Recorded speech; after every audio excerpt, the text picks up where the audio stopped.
കോർപ്പറേറ്റുകൾക്ക് വേണ്ടി രാജ്യത്തെ വിറ്റുതുളക്കുന്ന ഈ ഘട്ടത്തിൽ, പൊതുമേഖലാ സ്ഥാപനങ്ങൾ ഒന്നൊന്നായി തൂക്കി വിൽക്കുന്ന ഈ കാലഘട്ടത്തിൽ, സ്വകാര്യവൽക്കരണവുമായി മുമ്പോട്ട് പോകുന്ന ഈ കാലഘട്ടത്തിൽ തൊഴിലാളികൾക്ക് വേണ്ടിയുള്ള സുദീർഘമായ നിലപാടുകളും പോരാട്ടങ്ങളുമായി രാജ്യത്തെമ്പാടും തൊഴിലാളി പ്രസ്ഥാനങ്ങളെല്ലാം മുമ്പോട്ട് പോവുകയാണ്. തീർച്ചയായിട്ടും ആ മേഖലയിലെല്ലാം തന്നെ അതിശക്തമായ സമരങ്ങൾ സമാന തൊഴിലാളി പ്രസ്ഥാനങ്ങളുമായി ചേർന്നുകൊണ്ട് INTUC ഉൾപ്പെടെയുള്ള സംഘടനകൾ നടത്തിക്കൊണ്ടിരിക്കുന്ന നമുക്കെല്ലാവർക്കും അറിയാം. രാജ്യത്തിന്റെ നട്ടെല്ല് എന്ന് പറയുമ്പോൾ തീർച്ചയായും തൊഴിലാളി വർഗവും തൊഴിലാളികളും തന്നെയാണ്. വ്യത്യസ്ത മേഖലകളെ പ്രതിദാനം ചെയ്തുകൊണ്ട് മുമ്പോട്ട് പോകുന്ന തൊഴിലാളികൾ അവരുടെ അധ്വാനത്തിന്റെയും വിയർപ്പിന്റെയും ഫലമാണ് ഇന്ന് കാണുന്ന ഈ നാട് എന്ന് നമുക്കെല്ലാവർക്കും അറിയാം. ആ തൊഴിലാളികളുടെ ക്ഷേമത്തിന് വേണ്ടി ഈ രാജ്യം ഭരിച്ച കോൺഗ്രസ് പാർട്ടി നടത്തിയിട്ടുള്ള ഐതിഹാസികമായ ഒരുപാട് ഇടപെടലുകളുണ്ട്. പണ്ഡിറ്റ് ജവഹർലാൽ നെഹ്റു തൊട്ട് ഇങ്ങോട്ട് ഇന്ത്യ ഭരിച്ച പ്രധാനമന്ത്രിമാർ തീർച്ചയായും തൊഴിലാളികളുടെ ആവശ്യങ്ങൾക്കനുസരിച്ച് കൊണ്ടുള്ള നിയമ ഭേദഗതികളും അതോടൊപ്പം തന്നെ അവർക്കെതിരായിട്ടുള്ള ചൂഷണങ്ങൾക്കെതിരായിട്ടുള്ള ശക്തമായ നിലപാടുകളുമെല്ലാം രാജ്യത്തെമ്പാടും സ്വീകരിക്കുന്നതിന് വേണ്ടിയുള്ള നിലപാടുകൾ സ്വീകരിക്കുകയും നിയമമുണ്ടാക്കുകയും ആ തൊഴിലാളികൾക്ക് മാനത്തോടു കൂടി ജീവിക്കാനും അധ്വാനിച്ച അവരുടെ അധ്വാനത്തിനനുസരിച്ച് കൂലി കിട്ടുന്നതിന് വേണ്ടിയൊക്കെയുള്ള ശക്തമായ തൊഴിൽ നിയമങ്ങളെല്ലാം രാജ്യത്തിന്റെ പാർലമെന്റിനകത്ത് അവതരിപ്പിച്ചുകൊണ്ട് മുമ്പോട്ട് പോയ കാര്യം നമുക്കെല്ലാവർക്കും അറിയാം. ആ ഘട്ടത്തിലെല്ലാം തൊഴിലാളികൾക്ക് വേണ്ടി ശബ്ദിക്കാൻ, അവരുടെ ആവശ്യങ്ങൾക്ക് വേണ്ടി സംസാരിക്കാൻ രാജ്യത്തിനകത്ത് തെരുവുകളായാലും പാർലമെന്റിലായാലും അതോടൊപ്പം തന്നെ തൊഴിലാളി മേഖലകളിലെല്ലാം ഇടപെടാൻ INTUC എന്ന് പറയുന്ന പ്രസ്ഥാനം കാണിച്ചിട്ടുള്ള ഒരുപാട് ഇടപെടലുകൾ നമ്മുടെ മുമ്പിലുണ്ട്. തീർച്ചയായും INTUCയെ കുറിച്ച് പറയുമ്പോൾ നമുക്കൊക്കെ എൻ്റെ നാട്ടിലെ കണ്ണൂർ ജില്ലയിലെ INTUC പ്രസ്ഥാന നേതൃത്വം കൊടുത്ത് കണ്ണൂർ ജില്ല കോൺഗ്രസിന്റെ അധ്യക്ഷനായ പ്രിയപ്പെട്ട ശ്രീ K. സുരേന്ദ്രൻ, അദ്ദേഹത്തിന്റെ പേര് ഞാൻ ഇവിടെ പറയുമ്പോൾ തീർച്ചയായും എന്നെ കേൾക്കുന്ന തൊഴിലാളി സുഹൃത്തുക്കൾക്ക് K. സുരേന്ദ്രൻ എന്ന് പറയുന്ന കോൺഗ്രസിന്റെ INTUCയുടെ നേതാവ്, INTUC എന്ന് പറയുന്ന ഈ പ്രസ്ഥാനത്തിന് അതിന്റെ ചട്ടങ്ങളും അതിന്റെ നിയമങ്ങളും അതുമായി ബന്ധപ്പെട്ട അവകാശങ്ങളും എല്ലാം ഇതുപോലെ ഗ്രാഹ്യത്തോടെ പഠിക്കുകയും അധികാരികളുടെ മുമ്പിൽ അതിശക്തമായി നിലപാടുകൾ ഉയർത്തുകയും അത് തെരുവുകളിൽ അതിശക്തമായി അവർക്ക് വേണ്ടി വാദിക്കുകയൊക്കെ ചെയ്ത ശ്രീ സുരേന്ദ്രേട്ടനെ ഞാൻ ഓർമ്മിക്കുകയാണ്. തീർച്ചയായും അത്തരത്തിലുള്ള ഒരുപാട് നേതാക്കന്മാർ കേരളത്തിനകത്ത് INTUC പ്രസ്ഥാനം നേതൃത്വം കൊടുത്ത് മുമ്പോട്ട് പോയിട്ടുണ്ട്. നമുക്കെല്ലാവർക്കും അറിയാം. തൊഴിലാളികൾക്ക് വേണ്ടി നിലനിൽക്കുന്ന, തൊഴിലാളികളുടെ അവകാശങ്ങൾക്ക് വേണ്ടി സംസാരിക്കുന്ന, അവരോടൊപ്പം നിൽക്കാൻ പ്രാപ്യമായ ഒരു വലിയ നേതൃത്വം INTUC രംഗത്തുണ്ട്. തീർച്ചയായും പയ്യോളി മണ്ഡലത്തിലും INTUC എന്ന് പറയുന്ന സംഘടന മറ്റെല്ലാ തൊഴിലാളികൾ സംഘടനകൾക്കും മുമ്പിൽ ഒന്നാമതായി ഈ മേഖലയിൽ നിൽക്കുന്നുണ്ട് എങ്കിൽ തൊഴിലാളികളോടൊപ്പം നിൽക്കാനും അവരുടെ അവകാശ സമരങ്ങൾക്ക് വേണ്ടി ഈ നാടിന്റെ മുമ്പിൽ, തെരുവിന്റെ മുമ്പിൽ ശബ്ദിക്കാനും INTUC കാണിച്ചിട്ടുള്ള ആ നിലപാട് തന്നെയാണ് ഈ സംഘടന സജീവമായി ഈ മണ്ഡലത്തിലൂടെ മുമ്പോട്ട് പോകുന്നത് എന്ന് പറയാൻ ഞാൻ ആഗ്രഹിക്കുകയാണ്. തീർച്ചയായും അത്തരത്തിൽ തൊഴിലാളികളോടൊപ്പം നിൽക്കുമ്പോഴാണ് അവർ നിങ്ങളോടൊപ്പം നിങ്ങളുടെ കൊടിക്ക് അകത്ത് കടന്നു വരികയും അവർ നിങ്ങളെ വിശ്വാസത്തിലെടുക്കുകയും എല്ലാം ചെയ്യുന്നു എന്നുള്ളത് ഈ പയ്യോളിയിലെ അങ്ങാടിയിലെ തൊഴിലാളി പ്രസ്ഥാനത്തെ സംബന്ധിച്ചെടുത്ത് നിൽക്കുമ്പോൾ അതിന്റെ പേരെടുത്ത് പറയുമ്പോൾ അതിനകത്ത് ഒന്നാമതായി INTUC എന്ന് പറയുന്ന പ്രസ്ഥാനമുണ്ട് എന്ന് നമുക്കെല്ലാം അറിയാം. അപ്പൊ തീർച്ചയായും സമ്മേളനങ്ങളിലൂടെ നിങ്ങൾ കടന്നു പോകുമ്പോൾ അതിൻ്റെതായ ഒരു വലിയ മാറ്റം ഈ മേഖലയിലെമ്പാടുമുണ്ട്. ഒരുപാട് വലിയ പ്രതിസന്ധികളിലൂടെ തന്നെയാണ് ഈ രാജ്യത്തെ തൊഴിലാളി വർഗം കടന്നു പോകുന്നത് നമുക്കെല്ലാവർക്കും അറിയാം. ആ തൊഴിലാളികളെ വഞ്ചിച്ചുകൊണ്ട് മുമ്പോട്ട് പോകുന്ന നിലപാടുകളുമായി രാജ്യം ഭരിക്കുന്ന ഭരണകൂടം മുമ്പോട്ട് പോകുന്നു. കോർപ്പറേറ്റ് മുതലാളികളുമായി ഒത്തുചേർന്നുകൊണ്ട് അവരുടെ താല്പര്യങ്ങൾ മാത്രം സംരക്ഷിച്ചുകൊണ്ട് മുമ്പോട്ട് പോകുന്ന ഒരു ഭരണകൂടമായി ഈ രാജ്യം ഭരിക്കുന്ന ഭരണകൂടന്മാരാണ്. തൊഴിലാളികളുടെ പരിരക്ഷയോ അവർക്ക് അതിനനുസരിച്ചുള്ള വേതനമോ അല്ലെങ്കിൽ അവരെ തൊഴിലിടങ്ങളിൽ നിന്ന് പുറത്താക്കുമ്പോൾ അവർക്ക് വേണ്ടി ശബ്ദിക്കാനും സാധിക്കാത്ത ഒരു വലിയ പ്രശ്നം ഈ രാജ്യത്തിന്റെ മേഖലകളിലെമ്പാടും തൊഴിലാളികൾ അനുഭവിക്കുന്നു എന്ന് നമുക്കെല്ലാവർക്കും അറിയാം. തീർച്ചയായും അവകാശങ്ങൾ പോരാടി നേടിയെടുത്തതാണ്. സമരം ചെയ്തും പോരാടിയും നേടിയെടുത്ത അവകാശങ്ങളെ ഹനിക്കാൻ ഏതെങ്കിലും ഭരണകൂടം മുമ്പോട്ട് വന്നാൽ ആ ഭരണകൂടത്തിനെതിരായി ഈ രാജ്യ തെരുവുകളിൽ പ്രക്ഷോഭത്തിന്റെ പോരാട്ടത്തിന്റെ നാളുകളിലേക്ക് കടന്നു പോകാൻ സാധിക്കുന്ന വലിയൊരു മുന്നേറ്റമായി രാജ്യത്തെ തൊഴിലാളി സംഘടനകളും INTUC മാറേണ്ടതായിട്ടുണ്ട് എന്ന് പറയാൻ ഞാൻ ആഗ്രഹിക്കുകയാണ്. ഒരുപാട് നമുക്കറിയാം, തൊഴിലാളികൾക്കുമായി ബന്ധപ്പെട്ട് നിൽക്കുന്ന പല മേഖലകളിലും ഈ രാജ്യം ഭരിക്കുന്ന സർക്കാർ കൊണ്ടുവരുന്ന നിയമങ്ങൾ അത് ആർക്കാണ് ഗുണം ചെയ്യുന്നത്? അത് ഈ വൻകിട കുത്തക മുതലാളിമാർക്കാണ്. ആ വൻകിട കുത്തക മുതലാളിമാരുടെ താല്പര്യങ്ങൾ സംരക്ഷിക്കാൻ അതുമായി ബന്ധപ്പെട്ട് ഈ രാജ്യത്തിനകത്തെ പൊതുമേഖലാ സ്ഥാപനങ്ങൾ ഓരോന്നായി രാജ്യത്തെ ഭരണകൂടം വിറ്റുതുലക്കുന്നത് നമ്മൾ കാണുകയാണ്. അങ്ങനെ വിറ്റ് തുലച്ചുകൊണ്ട് മുമ്പോട്ട് പോകുമ്പോൾ അതിന്റെ ഗുണമാർക്കാണ് ലഭിക്കുന്നത് നമുക്കെല്ലാം അറിയാം. ഈ രാജ്യത്ത് സ്വകാര്യവൽക്കരണവും അതോടൊപ്പമായി ബന്ധപ്പെട്ട ആഗോളപരമായിട്ടുള്ള ഗ്ലോബലൈസേഷന്റെ ഭാഗമായിട്ടുള്ള വലിയ മാറ്റങ്ങൾ ഉണ്ടായിട്ടുണ്ട്. പക്ഷേ ആ ഘട്ടത്തിൽ പോലും തൊഴിലാളികളുടെ അവകാശങ്ങൾക്ക് വേണ്ടിയും അവരെ പരിരക്ഷിക്കുന്നതിന് വേണ്ടിയുമുള്ള നിലപാടുകൾ രാജ്യത്തുണ്ടായിരുന്നു എങ്കിൽ ഇന്നത്തെ ഭരണകൂടം, നരേന്ദ്രമോദിയുടെ ഭരണകൂടം തീർച്ചയായും തൊഴിലാളികൾക്ക് എതിരായിട്ടുള്ള നിലപാടുകൾ സ്വീകരിച്ചുകൊണ്ട് മുമ്പോട്ട് പോകുന്നു എന്നുള്ളത് നമ്മുടെ മുമ്പിലുണ്ട്. തൊഴിലാളികൾ മാത്രമല്ല, രാജ്യത്തെ കർഷകരുടെ അവസ്ഥ എന്താണെന്ന് നമുക്കെല്ലാവർക്കും അറിയാം. മണ്ണിൽ പണിയെടുക്കുന്ന രാജ്യത്തെ ഊട്ടുന്ന ആ പാവപ്പെട്ട മണ്ണിൽ പണിയെടുക്കുന്ന അധ്വാനിക്കുന്ന കർഷകന്മാർ, ആ കർഷകന്മാർക്ക് ഇന്ന് ജീവിക്കാൻ പോലും സാധിക്കാത്ത അവസ്ഥയിലേക്ക് രാജ്യത്ത് വലിയ പ്രക്ഷോഭങ്ങൾ ആ കർഷകന്മാർ നടത്തിക്കൊണ്ടുവരുമ്പോ തീർച്ചയായിട്ടും പ്രിയപ്പെട്ടവരെ നമ്മൾ ആലോചിക്കേണ്ട കാര്യമുണ്ട്. ആ കർഷകരോട് ഈ രാജ്യം ഭരിക്കുന്ന ഗവൺമെന്റ് കാണിച്ച നിലപാട് എന്താണ് എന്ന്. ഹരിയാനയിലും അതോടൊപ്പം തന്നെ പഞ്ചാബിലും ഉത്തർപ്രദേശിലുമെല്ലാം കഴിഞ്ഞ കാലങ്ങളിൽ നടന്നിട്ടുള്ള വലിയ കർഷക പ്രക്ഷോഭങ്ങളുണ്ട്. ആ കർഷക പ്രക്ഷോഭങ്ങൾ എന്ന് പറയുമ്പോൾ ആയിരക്കണക്കിന് പതിനായിരക്കണക്കിന് കർഷകന്മാർ ഈ രാജ്യത്തിനകത്ത് ജീവനൊടുക്കി മുമ്പോട്ട് പോയത് നമ്മൾ കണ്ടിട്ടുണ്ട്. അവർക്ക് അധ്വാനിച്ച് അനുസരിച്ചിട്ടുള്ള അവരുടെ വില നിലവാരം അല്ലെങ്കിൽ ഉൽപ്പാദിപ്പിച്ച വിളക്ക് അതനുസരിച്ചിട്ടുള്ള ഒരു വില നിലവാരം കൊടുക്കാൻ ഈ രാജ്യത്തെ സർക്കാർ തയ്യാറായിട്ടില്ല. അവർ ബാങ്കുകളിൽ നിന്ന് ലോൺ എടുത്ത് ആ ലോൺ തിരിച്ചടക്കാതെ ഘട്ടം വന്നപ്പോ തീർച്ചയായും അവരെ സഹായിക്കാൻ രാജ്യം ഭരിക്കുന്ന ഗവൺമെന്റ് തയ്യാറാകുന്നില്ല. അവർക്ക് പ്രത്യേകിച്ച് പല രൂപത്തിലും അവരെ പീഡിപ്പിക്കുകയും അതോടൊപ്പം തന്നെ അവർക്ക് അവരുടെ അധ്വാനത്തിനനുസരിച്ചുള്ള നിലപാടുകളിലേക്ക് ഈ രാജ്യത്തിന്റെ ഭരണകൂടം തയ്യാറാകുന്ന അടിസ്ഥാനത്തിൽ തീർച്ചയായും അവർക്ക് പ്രക്ഷോഭത്തിന്റെ മേഖലകളിലേക്ക് കടന്നു വരേണ്ടതായിട്ടുണ്ട്. ഒരുപാട് കർഷകന്മാർ ആത്മഹത്യ ചെയ്തിട്ടുണ്ട്. ആ ലക്ഷക്കണക്കിന് വരുന്ന കർഷകന്മാർ ആത്മഹത്യ ചെയ്തപ്പോ അവരുടെ മുമ്പിൽ ആശ്വാസത്തിന്റെ വചനമായി മുന്നോട്ട് പോകാൻ ഈ രാജ്യം ഭരിക്കുന്ന നരേന്ദ്രമോദിയുടെ സർക്കാർ തയ്യാറായിട്ടില്ല എന്നുള്ളത് നമ്മൾ കാണാൻ. എത്ര ആയിരം കർഷകന്മാർ മരിച്ചു. അതിന്റെ പ്രക്ഷോഭങ്ങൾ രാജ്യത്തെമ്പാടും ഉണ്ടായി. 10,000 കിലോമീറ്റർ ലോങ് മാർച്ചുകൾ നടത്തി മുമ്പോട്ട് വരുന്ന കർഷകന്റെ പ്രയാസങ്ങൾ നമ്മൾ കണ്ടിട്ടുണ്ട്. ഹരിയാനയിലെ കർഷകന്മാർ അവരുടെ അധ്വാനിക്കുന്ന അവരുടെ പാവപ്പെട്ട ലക്ഷക്കണക്കിന് കർഷകന്മാർ നടത്തിയ ഐതിഹാസികമായ പോരാട്ടങ്ങൾ അത് ഹരിയാനയിലായാലും അത് ഉത്തർപ്രദേശിലായാലും അത് മഹാരാഷ്ട്രയിലായാലും അതോടൊപ്പം തന്നെ കർഷക മേഖലകളിലെ ജനങ്ങളുടെ പ്രയാസങ്ങളും പ്രതിസന്ധികളും എല്ലാം നമ്മൾ കണ്ടതാണ്. പക്ഷേ ആ കർഷകരോട് അനുഭാവപൂർണമായ നിലപാട് നരേന്ദ്രമോദിയുടെ ഗവൺമെന്റ് സ്വീകരിച്ചിട്ടുണ്ടോ നമ്മൾ പരിശോധിക്കണം. ഇല്ല എന്നുള്ളതാണ്. ആ കർഷകരെ എല്ലാ തലത്തിലും ദ്രോഹിക്കുന്ന ഒരു നിലപാടെടുത്തുകൊണ്ട് മുമ്പോട്ട് പോകുന്ന സർക്കാർ ഈ രാജ്യം ഭരിക്കുമ്പോഴാണ് ഞാൻ പറയാൻ ആഗ്രഹിക്കുന്നു, ഡോക്ടർ മൻമോഹൻ സിംഗ് ഇന്ത്യ ഭരിക്കുന്ന ഒരു കാലഘട്ടം, ആ കാലഘട്ടം ചെറിയൊരു കാലഘട്ടമായിരുന്നില്ല. ലോകത്ത് ഏറ്റവും വലിയ സാമ്പത്തിക പ്രതിസന്ധി ഉണ്ടായ കാലഘട്ടമാണ്. ആ സാമ്പത്തിക പ്രതിസന്ധി ഉണ്ടായ കാലഘട്ടം ലോകത്തിന്റെ പല രാഷ്ട്രങ്ങളും സാമ്പത്തിക തകർച്ച കൊണ്ട് ആ തകർച്ചയിൽ നിന്ന് കൂപ്പുകുത്തി നിൽക്കുമ്പോ ഇന്ത്യ എന്ന് പറയുന്ന രാജ്യം അഭിമാനത്തോടുകൂടി ഉയർന്നു നിന്ന് എന്നുള്ളത് നമ്മൾ കണ്ടിട്ടുണ്ട്. കാരണം ലോകത്തിന്റെ ഏറ്റവും വലിയ സാമ്പത്തിക ശക്തി അമേരിക്ക പോലും, കാനഡ പോലും, അതോടൊപ്പം ദുബായിലെ അന്നത്തെ ഏറ്റവും വലിയ ഭരണകൂടം പോലും സാമ്പത്തിക പ്രതിസന്ധി കൊണ്ട് ഉഴലുമ്പോ ഈ പ്രതിസന്ധികളിൽ നിന്ന് ലോകത്തെ കരകയറ്റണമെന്ന് ആലോചിച്ച ഒരു ഘട്ടമുണ്ടായപ്പോ ആ ഘട്ടത്തിനകത്ത് പ്രിയപ്പെട്ടവരെ ഇന്ത്യയുടെ പ്രധാനമന്ത്രിയിലേക്കാണ് ലോകരാഷ്ട്ര നേതാക്കന്മാർ നോക്കിയത് നമുക്ക് എല്ലാവർക്കും അറിയാം. ആ ഘട്ടത്തിലാണ് അമേരിക്കയുടെ പ്രസിഡന്റായ അന്നത്തെ പ്രസിഡന്റ് ബാരക് ഒബാമ ഒരു കോൺക്ലേവ് വിളിച്ചു ചേർത്ത് ടൊറാൻഡോയിൽ. ആ ടൊറാൻഡോയിൽ ചേർന്ന കോൺക്ലേവിനകത്ത് 20 ലോകരാഷ്ട്രങ്ങളുടെ തലവന്മാരാണ് പങ്കെടുത്തത്. ആ 20 ലോകരാഷ്ട്ര തലവന്മാർ പങ്കെടുത്ത കോൺക്ലേവിനകത്ത് ഒരു ചർച്ച ഉണ്ടായി. ആ ചർച്ചക്കകത്ത് നേതൃത്വം കൊടുക്കാൻ ഇന്ത്യയുടെ പ്രധാനമന്ത്രി ഡോക്ടർ മൻമോഹൻ സിംഗ് അവിടെ പോയി. അവിടെ അധ്യക്ഷ പ്രസംഗം നടത്തിയ ബാരക് ഒബാമ പറഞ്ഞു, ലോകം എന്റെ രാജ്യം ഉൾപ്പെടെ സാമ്പത്തികമായ പ്രതിസന്ധിയിലൂടെ ഉളരുകയാണ്. ഇതിനൊരു പ്രതിവിധി ഉണ്ടാക്കാൻ, ഈ ഉപായം കണ്ടെത്താൻ ഞങ്ങൾ പ്രതീക്ഷിക്കുന്നത് ഡോക്ടർ മൻമോഹൻ സിംഗിലാണ് എന്ന് പറഞ്ഞ് ആ മനുഷ്യനാണ് ലോകത്തെ സാമ്പത്തിക പ്രതിസന്ധിയിൽ നിന്ന് ലോകത്തെ രക്ഷിച്ച ഡോക്ടർ മൻമോഹൻ സിംഗ്. അന്ന് അമേരിക്കയിലെ ബാങ്കുകൾ തകരുമ്പോ, അന്ന് ദുബായിലെ ബുർജ് ഖലീഫയുടെ പണി പൂർത്തിയാകാതെ അവിടെ നിൽക്കുമ്പോ ഇന്ത്യ രാജ്യത്തെ പാവപ്പെട്ട സാധാരണക്കാരായ ജനങ്ങളുടെ കർഷകരുടെ 75,000 കോടി രൂപ രാജ്യത്തെ കർഷകരുടെ കാശുകടം എഴുതിത്തള്ളി മുമ്പോട്ട് പോയ ഒരു ഗവൺമെന്റാണ് ഡോക്ടർ മൻമോഹൻ സിംഗിന്റെ ഗവൺമെന്റ് എങ്കിൽ ഞങ്ങൾ ചോദിക്കുന്നു, ഒന്നാം വട്ടം വന്ന മോദി ഗവൺമെന്റ്, രണ്ടാം വട്ടം വന്ന മോദി ഗവൺമെന്റ്, ഇപ്പൊ മൂന്നാം വട്ടവും ഈ രാജ്യം ഭരിച്ച് മുന്നോട്ട് പോകുമ്പോ രാജ്യത്തെ കർഷകന്റെ കണ്ണീര് കാണാൻ, അവരുടെ പ്രയാസങ്ങൾ കാണാൻ, അവരുടെ പ്രതിസന്ധികൾ കാണാൻ, അവർക്ക് ആശ്വാസമേകാൻ ഈ രാജ്യത്തെ ഭരണകൂടം തയ്യാറായിട്ടുണ്ടോ എന്നുള്ള ചോദ്യം നമ്മുടെ മുമ്പിലുണ്ട്. തീർച്ചയായിട്ടും ആ രൂപത്തിലേക്ക് മുമ്പോട്ട് പോകുന്നു. തൊഴിലാളികളെ സംബന്ധിച്ചിടത്തോളം അവരുടെ പെൻഷനുകൾ തീർച്ചയായും അതിനകത്ത് എത്രയോ ലാപ്സ് ആയിരിക്കുന്നു. കൃത്യമായി പെൻഷൻ കൊടുക്കാൻ സാധിക്കാത്ത അവസ്ഥയിലേക്ക് മുമ്പോട്ട് വന്നിരിക്കുന്നു. തൊഴിലാളി മേഖല അസംഘടിത മേഖലയായി മാറുന്നു. തൊഴിലാളികൾക്ക് സംഘടിക്കാൻ പോലും അവകാശമില്ലാത്ത നാടായി ഈ രാജ്യം മാറിക്കൊണ്ടിരിക്കുമ്പോൾ ഭരണകൂടത്തിന് താല്പര്യങ്ങളാണ് അവിടെ സംരക്ഷിച്ചുകൊണ്ട് മുമ്പോട്ട് പോകുന്നത് എന്നുള്ളത് പ്രിയപ്പെട്ടവരെ നമ്മൾ മനസ്സിലാക്കേണ്ടതായിട്ടുണ്ട്. അതുകൊണ്ട് രാജ്യം ഭരിക്കുന്ന സർക്കാരിന്റെ ഭാഗമായി എല്ലാ മേഖലയും പ്രയാസമാണ്. വിലക്കയറ്റം കൊണ്ട് പ്രതിസന്ധി അത് അനുഭവിക്കുന്ന തൊഴിലാളികളാണ്, പാവപ്പെട്ടവരാണ്.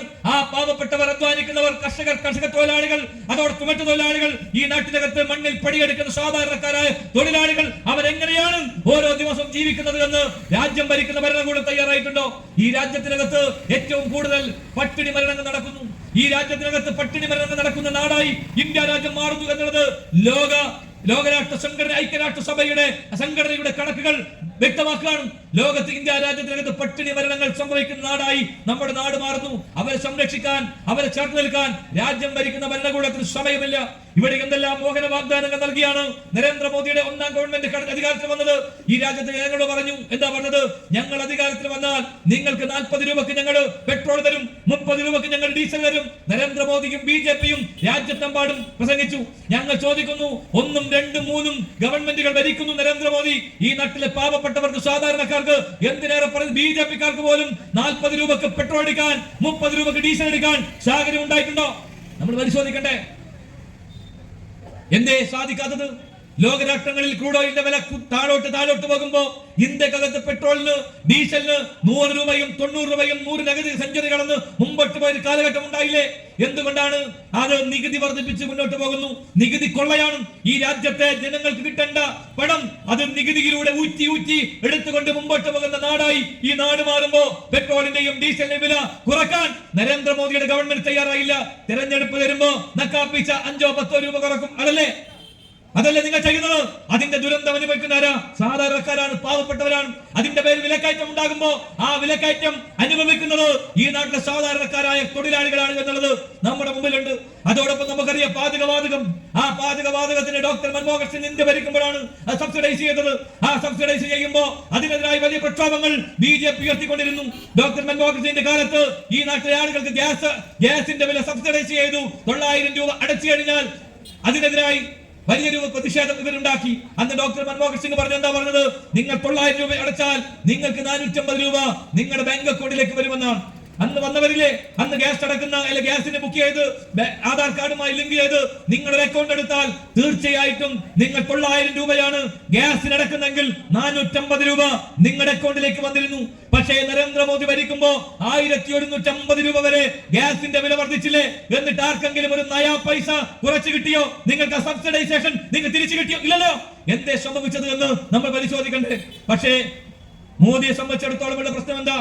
അവർക്ക് സാധാരണക്കാരുടെ പ്രശ്നമല്ല, അവർക്ക് പാവപ്പെട്ടവന്റെ വിഷയം പ്രശ്നമല്ല. തെരഞ്ഞെടുപ്പ് വരുമ്പോ അവരുടെ രാഷ്ട്രീയമുണ്ട്. അത് മതവർഗീയതയുടെ രാഷ്ട്രീയമാണ്. അത് സംഘപരിവാരം BJP ഉയർത്തുന്ന രാഷ്ട്രീയമാണ്. അവിടെ രാമനെ കയർത്തി കാണിച്ച് വോട്ട് ചെയ്യണം അറിയും, അവിടെ അമ്പലങ്ങൾ കാണിച്ച് വോട്ട് ചെയ്യണം അറിയും, അവിടെ ഒരു വിഭാഗത്തെ ശത്രുക്കളായി പ്രഖ്യാപിച്ച് അവർക്കെതിരെ പോരാടണമെന്ന് പറഞ്ഞ് മുമ്പോട്ട് പോകുന്ന ആളുകളായി ഈ രാജ്യത്തെ നരേന്ദ്രമോദിയുടെ ഭരണകൂടം മാറാൻ. കഴിഞ്ഞ പാർലമെന്റ് തെരഞ്ഞെടുപ്പിൽ നമുക്കറിയാം എന്താ BJP പറഞ്ഞത്? BJP പ്രഖ്യാപിച്ച വിശ്വഗുരുവിത ഈ രാജ്യത്തിന്റെ പ്രധാനമന്ത്രി പദത്തിൽ നിന്ന് വിശ്വഗുരുവിലേക്ക് ഉയരുക. ആ വിശ്വഗുരു ഉയരുമ്പോ ഞങ്ങളിതാ 400 സീറ്റുകൾ എന്നാ പറഞ്ഞത്. 400 സീറ്റുമായി ഞങ്ങൾ അധികാരത്തിൽ വരും. ഇന്ത്യ ഒരു ഹിന്ദു രാഷ്ട്രത്തിലേക്ക് പോകാൻ പോകുന്നു. രാമൻ അമ്പലം ഉണ്ടാക്കിയവനാണ് ആര്? രാമൻ അമ്പലം ഉണ്ടാക്കിയവനാണ് നരേന്ദ്രമോദി. അതുകൊണ്ട് ആ അമ്പലം ഉണ്ടാക്കിയ മോദിക്ക് ഒരു വോട്ട് എന്നുള്ളതാണ്. അങ്ങനെയല്ലേ പറഞ്ഞത്? ആ ഘട്ടത്തിൽ BJP-കാരനൊക്കെ നമ്മുടെയൊക്കെ പല വീടുകളിലും ഈ നാട്ടിലെ വീടുകളൊക്കെ കൊണ്ടുപോയി ഏതോ മണ്ണും കൊണ്ടുവന്ന് അക്ഷതം എന്നൊക്കെ പറഞ്ഞ് വീട്ടിനൊക്കെ താഴെ പറ്റിക്കാൻ കുറെ എണ്ണം വന്നിട്ടുണ്ട്. ഇത് അയോധ്യയിലെ മണ്ണ്. ഏതാണോ അയോധ്യ? ആരുടെ അയോധ്യയാണ്? ബാബറി മസ്ജിദ് എന്ന് പറയുന്ന ഒരു ആരാധനാലയം തല്ലിത്തകർത്ത് അവിടെ ഒരു അമ്പലം പണിതാൽ ആ അമ്പലത്തിനകത്ത് ഞാനും നിങ്ങളും വിശ്വസിക്കുന്ന ശ്രീരാമചന്ദ്രൻ എന്ന് പറയുന്ന നമ്മൾ വിശ്വസിക്കുന്ന ആ ഒരു വിശ്വരൂപം അല്ലെങ്കിൽ ദൈവം നമ്മൾ ആരാധിക്കുന്ന ഈ ശ്രീരാമൻ അവിടെ ഉണ്ടാകുമെന്ന് നമ്മൾ കരുതുന്നുണ്ടോ? എവിടെയെങ്കിലും കലാപത്തിൽ അല്ലെങ്കിൽ രക്തമംഗലമായ ഒരു മണ്ണിൽ ഏതെങ്കിലും അമ്പലമോ ക്ഷേത്രമോ പണിതാൽ അവിടെ ഏതെങ്കിലും ദൈവികമായി കുടികൊള്ളുന്ന ശക്തി ഉണ്ടാകുമെന്ന് വിശ്വസിക്കുന്നവരല്ല ഞാൻ ഉൾപ്പെടെയുള്ള ഈ നാട്ടിലെ ഹിന്ദുക്കളെന്ന് നമുക്കറിയാം. പക്ഷേ അവിടെ നിങ്ങൾ അമ്പലം ഉണ്ടാക്കി. നരേന്ദ്രമോദി രാമനെയും കൊണ്ടുപോകുന്ന ഒരു ചിത്രം ഉണ്ടാക്കി. എന്നിട്ട് എന്താ പറഞ്ഞത്? നിങ്ങൾ വോട്ട് ചെയ്യണമെന്ന്. പക്ഷേ അന്ന് പറഞ്ഞു ആ രാമൻ എന്ന് പറയുന്നത് നരേന്ദ്രമോദിയുടെ രാമനാണ്. ആ രാമൻ എന്ന് പറയുന്നത് ഗോഡ്സെയുടെ രാമനാണ്. ഞങ്ങൾ പഠിച്ച രാമനുണ്ട്. അത് മര്യാദ പുരുഷോത്തമനായ രാമനാണ്. അധികാരം തന്റെ കൈവെള്ളയിലേക്ക് വന്നപ്പോ ആ അധികാരത്തിന്റെ പേരിൽ രാജസിംഹാസനത്തിലേക്ക് ചക്രവർത്തിയായി അവരോധിക്കാനുള്ള സമയത്ത് പട്ടാഭിഷേകം തയ്യാറായി നിൽക്കുമ്പോഴാണ് രാമനോട് തന്റെ പിതാവ് ദശരഥൻ പറയുന്നത്, രാമന് കാനനവാസമാണ്, സഹോദരനായ ഭരതനാണ് ഈ രാജ്യത്തിന്റെ അധികാരം എന്ന് പറഞ്ഞപ്പോ ഒരക്ഷരം ഉരിയാടാതെ ക്രോധം കൊണ്ട് അവിടെ നിന്ന് ഉറഞ്ഞു തുള്ളുകയെ ലക്ഷ്മണനോട് പറയുന്നു രാമൻ, വത്സ സൗമിത്രേ കുമാര നീ കേൾക്കണം, മത്സരാജ്യം വെടിഞ്ഞ് എന്നോട് വാക്കുകളെന്ന് പറഞ്ഞ് ആ ലക്ഷ്മണനെയും കൂട്ടി തന്റെ പ്രിയതമയും കൂട്ടി 14 വർഷ കാനനവാസത്തിലേക്ക് പോയ ശ്രീരാമനെയാണ് മഹാത്മാഗാന്ധി നമ്മെ പഠിപ്പിച്ചത്, കബീർദാസ് നമ്മളെ പഠിപ്പിച്ചത്, തുളസീദാസ് നമ്മെ പഠിപ്പിച്ചത്, തുഞ്ചത്ത് രാമായണൻ എഴുത്തച്ഛൻ നമ്മെ പഠിപ്പിച്ചത്. ആ രാമനെയല്ല അവർ പ്രതിഷ്ഠിച്ചത് ഗോഡ്സെയുടെ രാമനാണ്, മര്യാദ പുരുഷോത്തമനായ രാമനാണ് എന്റെ രാമൻ എന്ന് പറഞ്ഞ് ഒരു മനുഷ്യന്റെ ഇടനെഞ്ചിലേക്ക് വെടിയുയർത്തുകൊണ്ട് ആ മനുഷ്യൻ അന്ത്യശ്വാസം വലിക്കുമ്പോ ഹേ രാം എന്ന് പറഞ്ഞാണ് ഈ രാജ്യത്തിന്റെ മണ്ണിൽ രക്തസാക്ഷിയായ ആ മഹാത്മാഗാന്ധിയുടെ രാമൻ ഒരിക്കലും ഈ അയോധ്യയിലെ നരേന്ദ്രമോദി പ്രതിഷ്ഠിച്ച ആ ക്ഷേത്രത്തിലില്ല എന്നുള്ളത് തെരഞ്ഞെടുപ്പിന്റെ റിസൾട്ട് വന്നപ്പോ നമുക്ക് ബോധ്യമായില്ലേ? എന്താ സംഭവിച്ചത്? ആ അയോധ്യ ഉൾപ്പെടുന്ന ഫൈസാബാദ് മണ്ഡലം, ആ മണ്ഡലത്തിൽ ബിജെപി എന്ന് പറയുന്ന ഭാരതീയ ജനതാ പാർട്ടിയുടെ താമരയെ അയോധ്യയിലെ ചളിക്കുണ്ടിലേക്ക് ചവിട്ടിത്താഴ്ത്തി അവിടെ ബിജെപിയെ പരാജയപ്പെടുത്തിയതാണ് ഈ രാജ്യത്തെ മതനിരപേക്ഷതയുടെ ഏറ്റവും ഉജ്ജ്വലമായ മുന്നേറ്റം എന്ന് പറയാൻ ഞങ്ങൾ ആഗ്രഹിക്കുകയാണ്. അവിടെ നരേന്ദ്രമോദി മത്സരിച്ച വാരണാസിയിൽ 1, 2, 3 തവണയാണ് നരേന്ദ്രമോദി പുറകോട്ട് പോയത്. നിസാറിനായ കോൺഗ്രസ് സ്ഥാനാർത്ഥിയോട് മത്സരിച്ച് 3 തവണയാണ് വിശ്വഗുരു എവിടെ പോയത്, പുറകോട്ട് പോയത് എന്നുള്ളത് നമ്മുടെ മുമ്പിലുണ്ട്. പ്രിയപ്പെട്ടവരെ, ഞാൻ പറഞ്ഞു വന്നത് അധികാരം ഉപയോഗിക്കാൻ ഇവിടെ രാമനെ കാണിക്കുന്നു, ഇവിടെ വിശ്വാസികളെ കാണിക്കുന്നു. വിശ്വാസങ്ങളെ കാണിച്ച് മുമ്പോട്ട് പോകുമ്പോ അവർക്ക് നൽകിയ തിരിച്ചടി കഴിഞ്ഞ പാർലമെന്റിൽ ഉണ്ടായി.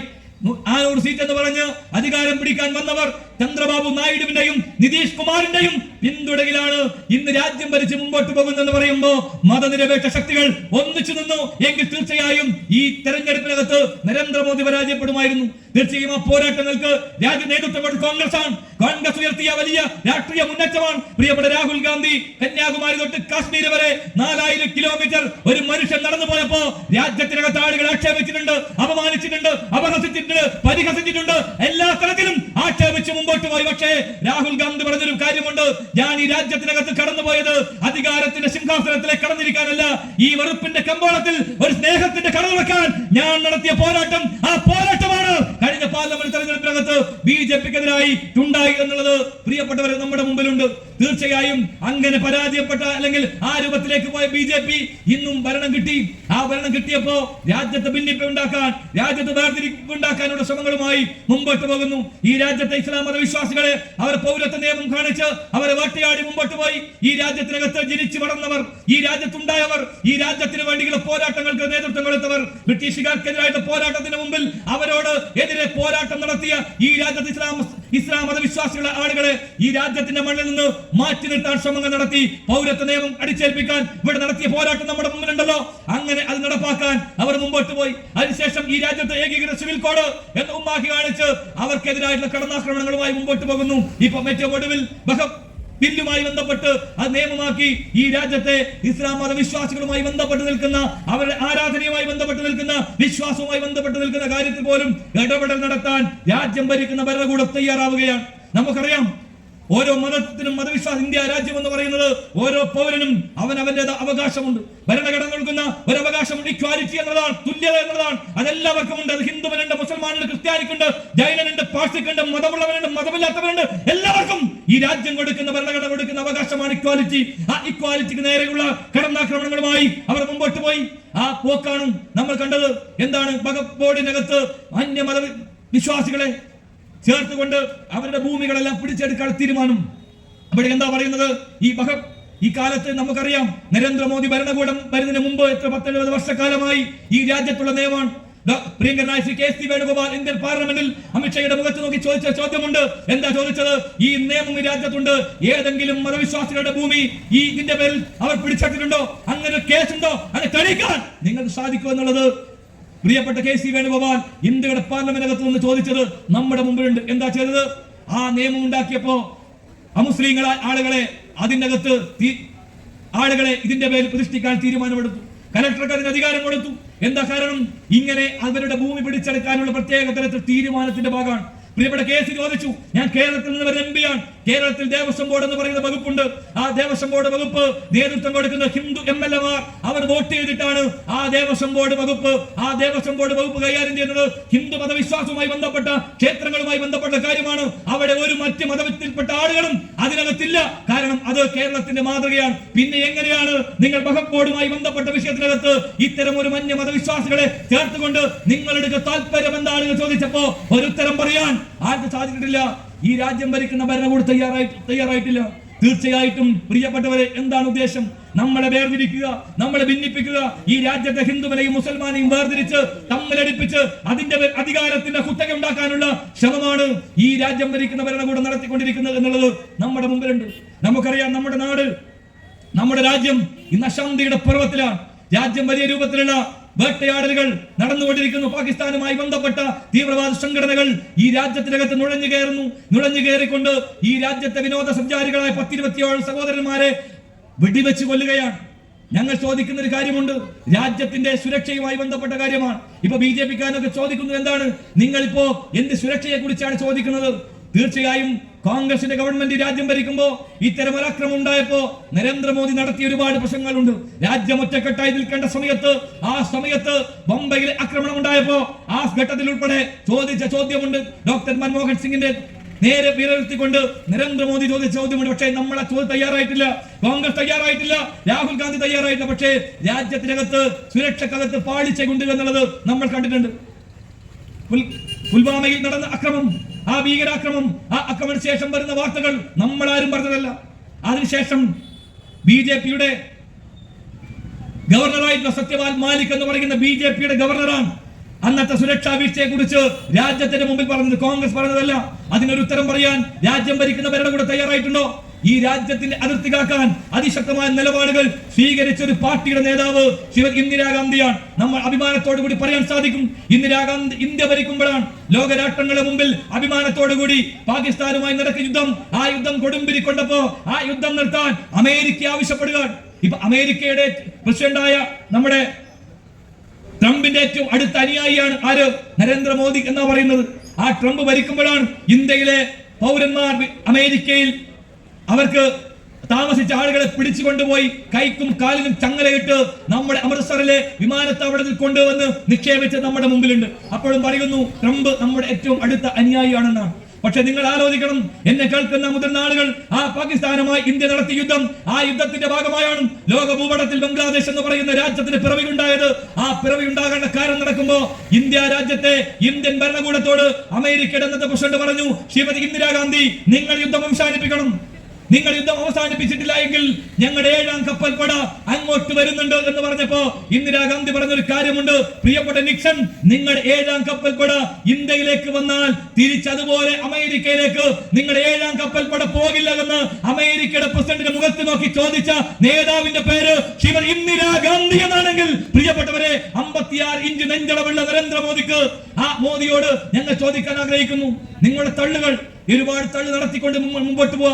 നിങ്ങൾ ഇതൊക്കെ തന്നെ രാഷ്ട്രീയ ആയുധമാക്കി ഇവിടെ ഉപയോഗിക്കുന്നു. ഈ രാജ്യത്തിൽ അതിർത്തി കാക്കാനുള്ള പോരാട്ടങ്ങൾക്ക് നേതൃത്വം കൊടുത്തൊരു പാർട്ടിയാണ്. 1 ലക്ഷത്തോളം വരുന്ന പാകിസ്ഥാൻ പട്ടാളമാണ് അന്നത്തെ ഇന്ത്യയുടെ ആർമിയുടെ കീഴിൽ മുമ്പിൽ മാപ്പ് പറഞ്ഞുകൊണ്ട് ആയുധം താഴെ വെച്ച് കീഴടങ്ങിയത് രാജ്യത്തിന്റെ ചരിത്രത്തിലെ ഏറ്റവും തങ്കലിപികളാൽ എഴുതി ചേർക്കപ്പെട്ട ഒരു കാര്യമാണ് എന്നുള്ളത് ഇന്ന് രാജ്യസ്നേഹം പഠിപ്പിക്കുന്ന, കോൺഗ്രസിനെ രാജ്യസ്നേഹം പഠിപ്പിക്കുന്ന BJP-ക്കാരോട് പറയാൻ ഞങ്ങൾ ആഗ്രഹിക്കാൻ. അതാണ് ഈ രാജ്യത്തിന്റെ ചരിത്രം. പക്ഷേ ഇന്ന് രാജ്യത്തിന്റെ പല മേഖലകളിലും അശാന്തിയുടെ പർവ്വമാണ്. ചൈന ഇന്ത്യയുടെ പല ഭാഗങ്ങളും കൈയാറുന്നു. പ്രിയപ്പെട്ട രാഹുൽ ഗാന്ധി പല ഘട്ടങ്ങളിലായി രാജ്യത്തെ പാർലമെന്റിനകത്ത് പുറത്തു വെച്ച് പറയുന്നു, ചൈന എന്ന് പറയുന്ന ഈ രാജ്യം, ആ രാജ്യം അരുണാചൽ പ്രദേശ് ഉൾപ്പെടെയുള്ള ഒരുപാട് മേഖലകളിലേക്ക് ചൈനയുടെ സാന്നിധ്യം, ചൈനയുടെ സൈനിക വ്യൂഹം കടന്നു വന്ന് ഇന്ത്യയുടെ മണ്ണ് പിടിച്ചെടുക്കുമ്പോ ഒരക്ഷരം പറയാൻ രാജ്യം ഭരിക്കുന്ന ഭരണകൂടം തയ്യാറാകുന്നുണ്ടോ എന്ന ചോദ്യമുണ്ട്. തീർച്ചയായും പ്രിയപ്പെട്ടവരെ, അവിടെയാണ് നമ്മുടെ നാട് എങ്ങോട്ട് പോകുന്നു എന്നുള്ളത് മനസ്സിലാക്കേണ്ടത്. ഈ രാജ്യത്തെ ഭിന്നിപ്പിക്കാനും വേർതിരിക്കാനും വിഭജിക്കാനും ഉള്ള ശ്രമങ്ങൾ നടത്തി മുമ്പോട്ട് പോകുമ്പോ ഭീകരവാദികളെ കാണാതെ അതിന്റെ പേരിൽ പോലും നമ്മുടെ നാട്ടിനകത്ത് ഭിന്നതയുണ്ടാക്കാൻ, വേർതിരിവുണ്ടാക്കാൻ, അതൊരു മതത്തിനെതിരായി നടത്തിക്കൊണ്ടിരിക്കുന്ന വലിയ കടന്നാക്രമണങ്ങൾ ഉൾപ്പെടെ ഈ രാജ്യത്തിന്റെ മേഖല ഉണ്ടാകുന്നു എന്ന് പറയുമ്പോൾ BJP-ക്ക് രാഷ്ട്രീയമാണ്.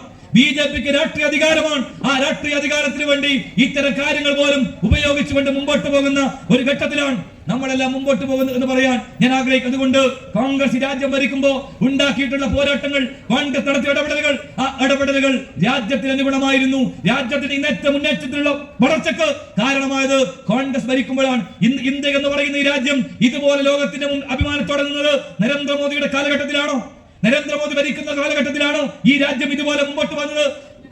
പണ്ഡിറ്റ് ജവഹർലാൽ നെഹ്റു തൊട്ട് ഡോക്ടർ മൻമോഹൻ സിംഗ് വരെയുള്ള കോൺഗ്രസ് ഗവൺമെന്റ് നടത്തിയ പോരാട്ടങ്ങളാണ്, എടുത്ത നിലപാടുകളാണ്. ആ നിലപാടിന്റെ ഭാഗമാണ് ഇന്ന് ഈ രാജ്യം ഇതുപോലെ മുന്നോട്ട് വന്നത് എന്നുള്ളത് നമ്മുടെ മുമ്പിലുണ്ട്. അതിന്റെ നടത്തിയ കാര്യങ്ങൾ, ആ കാര്യങ്ങളാണ് ലോകത്തിന്റെ മുമ്പിൽ, ശാസ്ത്ര സാങ്കേതിക വിദ്യയുടെ മുമ്പിൽ ലോകത്തിന്റെ അഭിമാനത്തോടു കൂടി നിൽക്കാൻ കാരണം എന്താ? അതിന് പിന്നെ പ്രവർത്തിച്ചതാരാ? പ്രിയപ്പെട്ട രാജീവ് ഗാന്ധിയാണ്.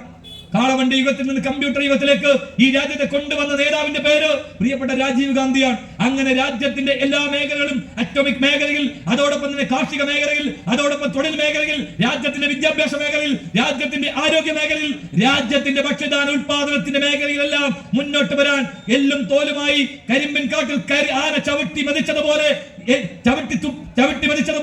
എല്ലാം നശിപ്പിച്ച ഒരു നാടിനെ വളർത്തിയെടുക്കാൻ നേതൃത്വം കൊടുത്ത ഒരു വലിയ മുന്നേറ്റം ഈ രാജ്യത്തുണ്ടാക്കിയത് കോൺഗ്രസ് ആണ്. ആ കോൺഗ്രസിന്റെ അടയാളങ്ങളെ, കോൺഗ്രസ് നടത്തിയിട്ടുള്ള മുന്നേറ്റങ്ങളെ തകർക്കാനും അതിനകത്ത് കോൺഗ്രസ് ഉണ്ടാക്കിയിട്ടുള്ള എല്ലാ പൊതുമേഖലാ സ്ഥാപനങ്ങളെയും ഒരു ഉളുപ്പുമില്ലാതെ വിറ്റുലച്ച് മുമ്പോട്ട് പോകുന്ന ഒരു ഭരണകൂടമായി നരേന്ദ്രമോദിയുടെ ഭരണകൂടം മാറുന്നു എന്നുള്ളത് നമ്മൾ കാണേണ്ടതായിട്ടുണ്ട്. തീർച്ചയായും അവർക്കെതിരെ രാജ്യത്തെമ്പാടും അതിശക്തമായ പ്രതിഷേധങ്ങളും പോരാട്ടങ്ങളും നടത്തേണ്ടതായിട്ടുണ്ട്. ആ പോരാട്ടങ്ങൾക്ക് നേതൃത്വം കൊടുക്കാൻ INTUC പോലെ തൊഴിലാളികളെ വഞ്ചിക്കുന്ന ഭരണകൂടത്തിനെതിരായിട്ടുള്ള പോരാട്ടങ്ങൾ രാജ്യത്ത് അതിശക്തമായി മുമ്പോട്ട് കൊണ്ടുവരാൻ സാധിക്കുന്ന ഒരു സംഘടനയായി INTUCയുടെ പ്രവർത്തനങ്ങൾ മാറണം എന്നുള്ളതാണ് ഇവിടെ സൂചിപ്പിക്കേണ്ടത്. അതോടൊപ്പം നമുക്കറിയാം, ഇത് രാജ്യത്തെ പ്രശ്നമാണെങ്കിൽ കേരളത്തിൽ ഭരിക്കുന്നത് പിണറായി വിജയൻ എന്ന് പറയുന്ന ഒരു മുഖ്യമന്ത്രിയാണ്. നമുക്കറിയാം എന്താണ് പിണറായി വിജയൻ എന്ന് പറയുന്ന മുഖ്യമന്ത്രി. ഇപ്പൊ നവകേരളത്തിനായി പുതിയ ഉണർത്തുപാട്ടുകളുമായി നാം ഇറങ്ങിയിരിക്കുകയാണ്. 3ാം വട്ടവും പിണറായി എന്നാണ് പറയുന്നത്. പക്ഷേ ഈ നാട് ഇതുപോലെ അംഗീകരിക്കപ്പെടാത്ത ഒരു ഭരണകൂടമായി പിണറായി വിജയന്റെ ഭരണകൂടം മാറുമ്പോൾ പണത്തിന്റെ പേരിലും ഫ്ലക്സിന്റെ പേരിലും നിങ്ങൾ കോടികൾ ചെലവാക്കി മുമ്പോട്ട് പോയാലും ഈ നാട്ടിലെ ജനങ്ങൾ നിങ്ങൾ നടത്തിയിട്ടുള്ള ഭരണത്തിന്റെ ദുരന്തത്തിൽ നിന്ന് ഇന്നും മോചിപ്പിക്കപ്പെട്ടിട്ടില്ല എന്നുള്ളത് ഈ എന്നെ കേൾക്കുന്ന ഈ പയ്യോളി അങ്ങാടിയിലെ ഓരോ സഖാക്കന്മാർ പോലും പറയും. ഈ നാട്ടിനകത്ത് സാധാരണക്കാരന് ജീവിക്കാൻ പോലും സാധിക്കാത്ത അവസ്ഥയിലേക്ക് ഈ നാട് എത്തിയിരിക്കുന്നു എന്നുള്ളത് നമ്മുടെ മുമ്പിലുണ്ട്. എന്നെ കേൾക്കുന്നവർ തൊഴിലാളികളാണ്, തൊഴിലാളി സുഹൃത്തുക്കളാണ്. ഇവിടെ INTUCക്കാർ മാത്രമല്ല, CIT-ക്കാരും അതോടൊപ്പം STU-ക്കാരും അതോടൊപ്പമുള്ള തൊഴിലാളികളൊക്കെ തന്നെ ഇവിടെയുണ്ട്. ഞാൻ ചോദിക്കും, നിങ്ങൾക്ക് കൃത്യമായി അധ്വാനിച്ച് വൈകുന്നേരമായി കൂലിയുമായി നിങ്ങൾക്ക് വീട്ടിലേക്ക് പോയാൽ എന്തെങ്കിലും മിച്ചം നിങ്ങളുടെ കയ്യിൽ കാണോ? ഏതെങ്കിലും ഒരു പലചരക്ക് കടയിൽ പോയി സാധനത്തിന്റെ ലിസ്റ്റ് എടുത്ത് വാങ്ങിയാൽ നിങ്ങൾ കിട്ടിയ കൂലി തികയുമോ? അന്നത്തെ കൂലി കൊണ്ട് നിങ്ങൾക്ക് നിങ്ങളുടെ കുടുംബം പുലർത്താൻ സാധിക്കുന്നുണ്ടോ? ചോദ്യം ഇതാണ്. സാധിക്കുന്നുണ്ടോ? വിലക്കയറ്റം കൊണ്ട് നാട് പൊറുതിമുട്ടുകയാണ്, അല്ലെ? ഇതുപോലെ വിലക്കയറ്റം കൊണ്ട് പൊറുതിമുട്ടിയ നാട് സമീപകാല ചരിത്രത്തിൽ കേരളത്തിൽ ഉണ്ടായിട്ടുണ്ടോ?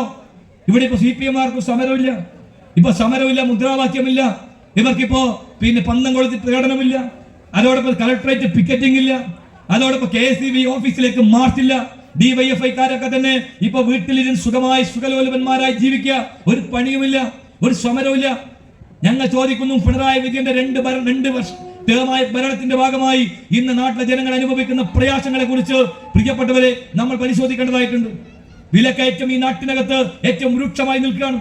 ആ രൂക്ഷമായി നിൽക്കുന്ന ഈ നാട്ടിനകത്ത് എന്തെങ്കിലും ഒരു നടപടി സ്വീകരിക്കാൻ ഈ ഭരണകൂടം സാധിച്ചിട്ടുണ്ടോ? മാവേലി സ്റ്റോർ എന്ന് പറയുമ്പോൾ നമുക്കറിയാം, ഉമ്മൻചാണ്ടിയുടെ കാലത്ത് മാവേലി സ്റ്റോർ പോയാൽ 30 തൊട്ട് കർപ്പൂരം വരെ സാധനങ്ങൾ കിട്ടുമായിരുന്നു, എല്ലാ സാധനങ്ങളും അവിടെ ഉണ്ടാകുമായിരുന്നു. ഇപ്പോഴെന്താ? മാവേലി സ്റ്റോർ പൂച്ച വെച്ച് കിടക്കുകയാണ്. അവിടെ നിങ്ങൾ കിട്ടുന്നത് എന്താ? പേസ്റ്റാണ്, സോപ്പാണ്, ബ്രഷാണ്. പേസ്റ്റ് സോപ്പും ബ്രഷും കൊണ്ട് ഉച്ചക്ക് കഞ്ഞി കുടിക്കാൻ പറ്റോ? രാത്രി ചോറുണ്ണാൻ പറ്റോ? എന്തേ മാവേലി സ്റ്റോർ സാധനമില്ല എന്നുള്ളത് ഞാൻ പറയും രാഷ്ട്രീയ ആരോപണമല്ല. പൊതുമേഖലാ സ്ഥാപനങ്ങൾ ഇതുപോലെയുള്ള ഭക്ഷ്യ ശൃംഖലകളെല്ലാം തകർന്നിരിക്കുന്നു, അവസ്ഥയിൽ എത്തിയിരിക്കുന്നു. സിവിൽ സപ്ലൈസ് കോർപ്പറേഷൻ അവസ്ഥ എന്താണ്? ഇതേ അവസ്ഥയാണ്.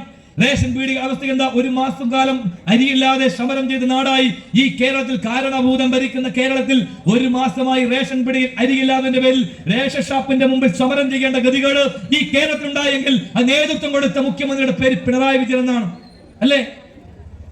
ഞങ്ങളൊക്കെ ചോദിക്കാൻ ആഗ്രഹിക്കുന്നു, പണ്ടൊക്കെ CPM-മാരൊക്കെ സമരം ഉണ്ടായിരുന്നു. ഉമ്മൻചാണ്ടി ഗവൺമെന്റ് ഭരിക്കുന്ന സമയത്ത് കേരളത്തിനകത്ത് പൊങ്കാല അടുപ്പ് കൂട്ടി സമരം നടത്തിയവരാ വിലക്കയറ്റെതിരായി. പയ്യോളി അങ്ങാടി സഖാക്കന്മാർ ആരും മറന്നുപോയിട്ടുണ്ടാവില്ല. ഈ പയ്യോളിയിലെ ഇതേ നാഷണൽ ഹൈവേ റോഡിന്റെ പാതയോരത്ത് കാസർഗോഡ് തൊട്ട് തിരുവനന്തപുരം വരെ പൊങ്കാൽ അടുപ്പ് കൂട്ടി അടുപ്പിന്റെ മുകളിൽ കലം വെച്ച് സമരം നടത്തിയവരാരും നിങ്ങളാരും മറന്നുപോയിട്ടുണ്ടോ? ഉമ്മൻചാണ്ടിയുടെ കാലത്ത് വിലക്കയറ്റം എന്ന് പറഞ്ഞ സമരം കാസർഗോഡ് ആ സമരം നേതൃത്വം കൊടുത്തത് വിപ്ലവ നായിക കെ ശൈല ടീച്ചറായിരുന്നു. ആ സമരം അങ്ങ് ആടിപ്പടർന്ന് അങ്ങ് തിരുവനന്തപുരത്ത് സെക്രട്ടേറിയറ്റിന്റെ മുമ്പിലേക്ക് ആ സമരം എത്തിയപ്പോ ആ സെക്രട്ടേറിയറ്റിലെ റോഡരികിൽ അടുപ്പ് കൂട്ടി അടുപ്പിന്റെ മുകളിൽ കലം വെച്ച് കലത്തിൽ വെള്ളമൊഴിച്ച് ആ വെള്ളത്തിൽ കപ്പയിട്ട് പുഴുങ്ങിയത് ആരെന്നറിയോ നിങ്ങൾക്ക്? അന്നത്തെ പാർട്ടി സെക്രട്ടറി പിണറായി വിജയന്റെ ഭാര്യ കമലാ വിജയൻ, അന്നത്തെ പ്രതിപക്ഷ നേതാവ് വി എസ് അച്യുതാനന്ദന്റെ ഭാര്യ വസുമതി അച്യുതാനന്ദൻ, അന്തരിച്ചു പോയ കോടിയേരി ബാലകൃഷ്ണന്റെ ഭാര്യ വിനോദിനി ബാലകൃഷ്ണൻ, ഇന്നത്തെ അഖിലേന്ത്യാ സെക്രട്ടറി എം എ ബേബിയുടെ ഭാര്യ ബെറ്റി ബേബി, ഇവരെല്ലാം ചേർന്ന് കപ്പ പുഴുങ്ങി. ആ പുഴുങ്ങിയ കപ്പ ഊതി തണിച്ച് പിണറായി വിജയന്റെ അണ്ണാക്കിലേക്ക് കമല അങ്ങ് ഉന്തി കയറ്റി പറഞ്ഞു, ഉമ്മൻചാണ്ടി ഞങ്ങൾക്ക് ജീവിക്കണ്ടേ എന്നാ ചോദിച്ചത്. പക്ഷേ ഞങ്ങൾ ചോദിക്കുന്നു, പ്രിയപ്പെട്ട കമലെ, നിങ്ങൾക്ക് ഇപ്പൊ ജീവിക്കാൻ ഒരു പ്രശ്നമില്ല. കാരണം മാസം നിങ്ങൾക്ക് മകൾക്ക് കോടികൾ കിട്ടുന്നുണ്ട്. 1,72,00,000 രൂപ ഒരു പണിയെടുക്കാതെ മകൾക്ക് വീണ വിജയൻ എന്ന് പറയുന്ന വീണ തൈക്കണ്ടിയുടെ അക്കൗണ്ടിലേക്ക് വ്യാജമായി ഒരു ജോലിയും ചെയ്യാതെ KMRL പേരിൽ നിന്ന് 1,72,00,000 രൂപ കിത്ത കിട്ടുന്നുണ്ട്. പക്ഷേ നിങ്ങൾക്ക് വിലക്കയറ്റം പ്രശ്നമല്ല, നിങ്ങൾക്ക് അരിയുടെ വില പ്രശ്നമല്ല, നിങ്ങൾക്ക് പരിപ്പിന്റെയും കടലയുടെയും തക്കാളിയുടെയും പച്ചമുളകിന്റെയും ഉള്ളിയുടെയും വില പ്രശ്നമല്ല. പക്ഷേ ഈ നാട്ടിലെ പാവപ്പെട്ട സാധാരണക്കാര ആളുകൾക്ക് ഒരു കിത്തയും കിട്ടുന്നില്ല. അവന്റെ പെൻഷൻ പോലും മുടിച്ചുകൊണ്ടാണ് ഈ പിണറായി വിജയൻ എന്ന് പറയുന്ന ഭരണകർത്താവ് ഈ നാട് മുമ്പോട്ട് പോകുമ്പോ അവർ പട്ടിണിയിലാണ്, അവർ പ്രയാസത്തിലാണ്, അവർ പ്രതിസന്ധിയിലാണ്. ആ പ്രതിസന്ധി പരിഹരിക്കാൻ നിങ്ങൾക്ക് സാധിക്കുന്നുണ്ടോ? എന്നിട്ടല്ലേ നിങ്ങൾ നവകേരളം ഉണ്ടാക്കേണ്ടത്. ഇപ്പൊ പറയാ ഞങ്ങളാണ് നവകേരളത്തിന്റെ ശില്പികൾ. ഉളുപ്പുണ്ടോ നിങ്ങൾക്ക് പറയാൻ? ബഹുമാന്യ ശ്രീ കെ മുരളീധരൻ കഴിഞ്ഞ ദിവസം പറഞ്ഞ ഉപമയുണ്ട്, നമ്മുടെ മുമ്പിലുണ്ട്. കേരളത്തിന്റെ സമഗ്രമായ വികസനത്തിന് നേതൃത്വം കൊടുത്ത 5 വർഷക്കാലം ശ്രീ ഉമ്മൻചാണ്ടിയുടെ ഗവൺമെന്റ് നടപ്പാക്കിയ വികസനങ്ങൾ അത് 5 വർഷം കഴിഞ്ഞ് 8ാം വർഷം പൂർത്തിയാക്കേണ്ട അവസ്ഥയിലേക്ക് എത്തി നിൽക്കുമെന്നുള്ളതാണ്. നമുക്കറിയാലോ, ഈ കേരളത്തിൽ ഇപ്പൊ ഏറ്റവും മഹാമഹമായി കൊണ്ടാടിയിട്ടുള്ള വിഴിഞ്ഞം പോർട്ടിന്റെ ഉദ്ഘാടനം എന്താ പിണറായി വിജയൻ തള്ളിയത്? ഞങ്ങൾ LDFന്റെ ഗവൺമെന്റ് വന്നപ്പോഴാണ് ഞങ്ങൾ ആലോചിച്ചതാണ് വിഴിഞ്ഞം പദ്ധതി. അങ്ങനെയാണോ? കെ കരുണാകരനും AK ആന്റണിയും മന്ത്രിസഭയിൽ ശ്രീ MV രാഘവന്റെ സ്വപ്നമായിരുന്നു വിഴിഞ്ഞം പ്രൊജക്ട്. ആ വിഴിഞ്ഞം പ്രൊജക്ട് ശ്രീ ഉമ്മൻചാണ്ടി 2011 തൊട്ട് 2016 വരെ ഉള്ള കാലഘട്ടത്തിൽ ആ വിഴിഞ്ഞം പോർട്ടിന്റെ എല്ലാ കാര്യങ്ങളും ചെയ്തത് ഉമ്മൻചാണ്ടിയാണ്. ആ ഉമ്മൻചാണ്ടിയാണ് വിഴിഞ്ഞം പോർട്ടിന്റെ DPR ഉണ്ടാക്കിയത്. ആ ഉമ്മൻചാണ്ടിയാണ് അതിന്റെ ആർക്കിടെക്ചർ ഡിസൈൻ ഉണ്ടാക്കിയത്. ആ ഉമ്മൻചാണ്ടിയാണ് അതിന്റെ പാരിസ്ഥിതിക ആഘാത പഠനം നടത്തിക്കൊണ്ട് അനുമതി ഉണ്ടാക്കിയത്. ഉമ്മൻചാണ്ടിയാണ് ആഗോള ടെൻഡർ വിളിച്ചത്. ഉമ്മൻചാണ്ടിയാണ് പ്രൊജക്റ്റിൽ അഗ്രിമെന്റ് വെച്ചത്. ഭൂമി നഷ്ടപ്പെട്ട പാവപ്പെട്ടവർക്ക് നഷ്ടപരിഹാരം കൊടുത്തത് ഉമ്മൻചാണ്ടിയാണ്. മാത്രമല്ല ഉമ്മൻചാണ്ടിയാണ് വിഴിഞ്ഞം പോർട്ടിന്റെ ഉദ്ഘാടനം വിഴിഞ്ഞം പോർട്ടിന്റെ നിർമ്മാണ ഉദ്ഘാടനം നടത്തിയത് ഉമ്മൻചാണ്ടിയാണ്. എന്നിട്ട് ഒരു വാക്ക് പോലും നിങ്ങൾ പറഞ്ഞില്ല. ഞങ്ങൾക്ക് പരാതിയില്ല, ഞങ്ങൾക്ക് പ്രശ്നമില്ല, ഞങ്ങൾക്ക് പ്രശ്നമില്ല. പക്ഷെ ഈ നാട് കാണുന്നുണ്ട്. ആ വിഴിഞ്ഞം പോർട്ട് യാഥാർത്ഥ്യമാക്കിയത് കഴിഞ്ഞ 5 വർഷക്കാലം ഇച്ഛാശക്തി ഉണ്ടെങ്കിൽ പൂർത്തിയാക്കേണ്ട പദ്ധതിയായിരുന്നു. ആ പദ്ധതി പൂർത്തിയാക്കാൻ നിങ്ങൾക്ക് 8 വർഷം വന്നു അല്ലേ? എന്താ കാരണം? അത് ഉമ്മൻചാണ്ടി ഉണ്ടാക്കിയ കുഞ്ഞിനെ നിങ്ങൾ തന്റെ കുഞ്ഞാണെന്ന് പറയുന്നു. നിങ്ങൾ വെച്ചോളൂ. 5 വർഷക്കാലത്തെ വിഴിഞ്ഞം പോർട്ട് മാത്രമല്ല, കണ്ണൂർ എയർപോർട്ട്, ആ കണ്ണൂർ എയർപോർട്ട് 5 വർഷം കൊണ്ട് അതിന്റെ പരീക്ഷണ പറക്കൽ പോലും യാഥാർത്ഥ്യമാക്കിയതാര ഉമ്മൻചാണ്ടികളെ 5 വർഷം മാത്രമേ എടുത്തിട്ടുള്ളൂ. കേരളത്തിലെ ബൃഹത്തായ 3 പ്രൊജക്ടുകളാ കണ്ണൂർ എയർപോർട്ടും കൊച്ചിൻ മെട്രോയും അതോടൊപ്പം വിഴിഞ്ഞം പോർട്ടും അല്ലേ? ഈ 3 പ്രൊജക്ടും ഉണ്ടാക്കിയതിന്റെ പിറകിൽ നിന്നത് ഉമ്മൻചാണ്ടിയാണ്. അത് തുടർന്ന് വന്ന പിണറായി വിജയന്റെ ഗവൺമെന്റ് നിങ്ങൾ ഉണ്ടാക്കി. ആ വിമാനത്താവളം വരുമ്പോ നിങ്ങൾ സമരം നടത്തിയത് ആരും മറന്നുപോയിട്ടില്ല. വിഴിഞ്ഞം പോർട്ടിനെതിരായി ഭൂമി കൊള്ള നടക്കും ഉമ്മൻചാണ്ടി 2 ലക്ഷം കോടി രൂപയുടെ 2 ലക്ഷം കോടി രൂപയുടെ അഴിമതി നടന്നു എന്നുള്ളതാണ് വിഴിഞ്ഞം പോർട്ടിനെതിരായി മുഖ്യമന്ത്രി അന്നത്തെ പാർട്ടി സെക്രട്ടറി പിണറായി വിജയൻ പറഞ്ഞത്. ഭൂമി കുംഭകോണമാണ് നടക്കുന്നു പറഞ്ഞു. പക്ഷെ ഞങ്ങൾ ചോദിക്കുന്നു, നിങ്ങൾ ഉമ്മൻചാണ്ടി വെച്ച ആ പ്രൊജക്ടിന് വിപരീതമായി എന്തെങ്കിലും തരത്തിൽ അതിൽ മാറ്റം വരുത്താൻ നിങ്ങൾ തയ്യാറായിട്ടുണ്ടോ? അഴിമതിയുമായി ബന്ധപ്പെട്ട് ആരെങ്കിലും പിടിക്കാൻ നിങ്ങൾ തയ്യാറായിട്ടുണ്ടോ? നിങ്ങളുടെ പോലീസും നിങ്ങളുടെ വിജിലൻസും നിങ്ങളുടെ അന്വേഷണ ഏജൻസിയും അല്ല നിങ്ങളുടെ മുമ്പിൽ ഉണ്ടായിട്ട് പോലും ഉമ്മൻചാണ്ടി വെച്ച പ്രൊജക്ടിനപ്പുറത്തേക്ക് അതിനകത്ത് ഒരു അണുകിട മാറ്റാൻ നിങ്ങൾക്ക് തയ്യാറാവേണ്ടി വന്നിട്ട് അത്രയും സുതാര്യമായി ഉണ്ടാക്കിയ പ്രൊജക്ട് ആയിരുന്നു വിഴിഞ്ഞം പ്രൊജക്ട് എന്നുള്ളത് ഈ നാടിന്റെ മുമ്പിൽ യാഥാർത്ഥ്യമായിരിക്കുകയാണ്. കൊച്ചി മെട്രോ ഉണ്ടാക്കിയതാരാ? ഞങ്ങളല്ലേ? ഉമ്മൻചാണ്ടിയുടെ ഗവൺമെന്റ് അല്ലേ? ആ കൊച്ചി മെട്രോയിലെ 2 ടേം വന്ന പിണറായി വിജയന് അതിന്റെ ഒരു എക്സ്റ്റൻഷൻ കിട്ടാൻ എറണാകുളത്ത് നിന്ന് കാക്കനാടേക്ക്, സൈബർ പാർക്കുള്ള കാക്കനാടേക്ക് ഒരു എക്സ്റ്റൻഷൻ ഉണ്ടാക്കാൻ നിങ്ങൾക്ക് സാധിച്ചിട്ടുണ്ടോ? അതിന്റെ പണി മറ്റിൽ പൂർത്തിയാക്കാൻ നിങ്ങൾക്ക് സാധിച്ചിട്ടുണ്ടോ? നിങ്ങൾ ഓരോ ആളുകളെ MD ആക്കി നിങ്ങളുടെ DGP-മാരെയും ചീഫ് സെക്രട്ടറിമാരെയും ഒക്കെ നിങ്ങൾ റിട്ടയർ ചെയ്യുമ്പോൾ അതിന്റെയൊക്കെ തലപ്പത്ത് കൊണ്ടേ ഇരുത്തുന്നുണ്ട്. നിങ്ങൾക്ക് എന്ത് ചെയ്യാൻ പറ്റി?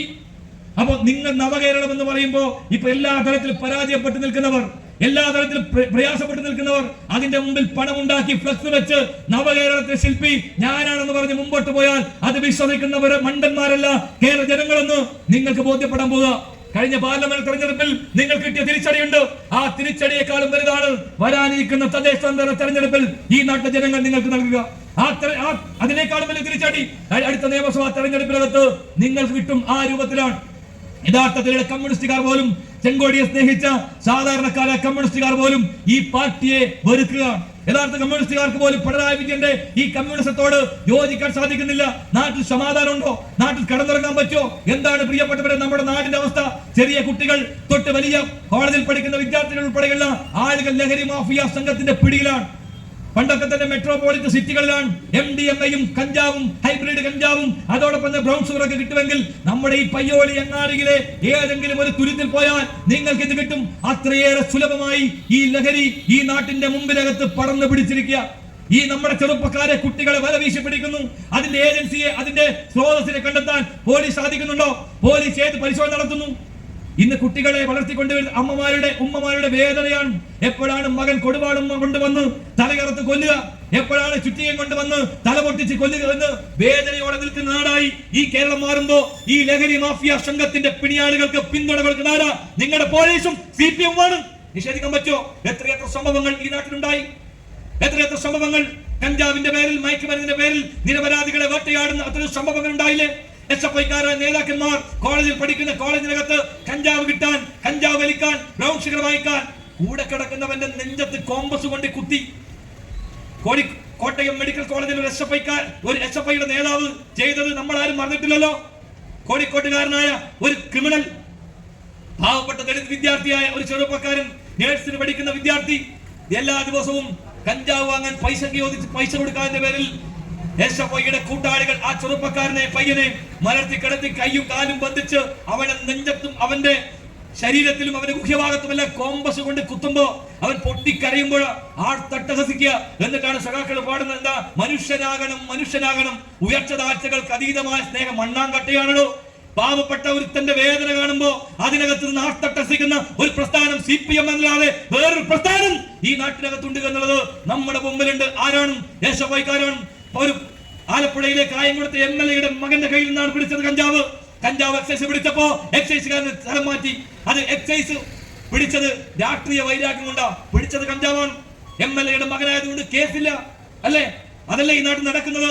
ഒരു ഭാഗത്ത് ഞങ്ങൾ കഞ്ചാവിനെതിരെ, ലഹരിക്കെതിരെ പോരാടും. പക്ഷേ നിങ്ങൾ ആലോചിക്കുക, ഇത്തരം ആളുകളെ സംരക്ഷിക്കുന്നത് ഈ നാട് ഭരിക്കുന്ന ഭരണകൂടമാണ് എന്നുള്ളത് ഈ നാട്ടിൽ ബോധ്യപ്പെടുത്തിക്കൊണ്ടിരിക്കുന്നു. അതുകൊണ്ട് നാട് ലഹരിയുടെ ഏറ്റവും വലിയ നർക്കോട്ടിക്സിന്റെ ഏറ്റവും വലിയ കേന്ദ്രമായി ഈ കേരളം മാറുമ്പോ എന്ത് നടപടിയാണ് പിണറായി വിജയന്റെ ഭാഗത്ത് ഉണ്ടായത് എന്നുള്ളത് നമ്മൾ പരിശോധിക്കേണ്ടതായിട്ടുണ്ട്.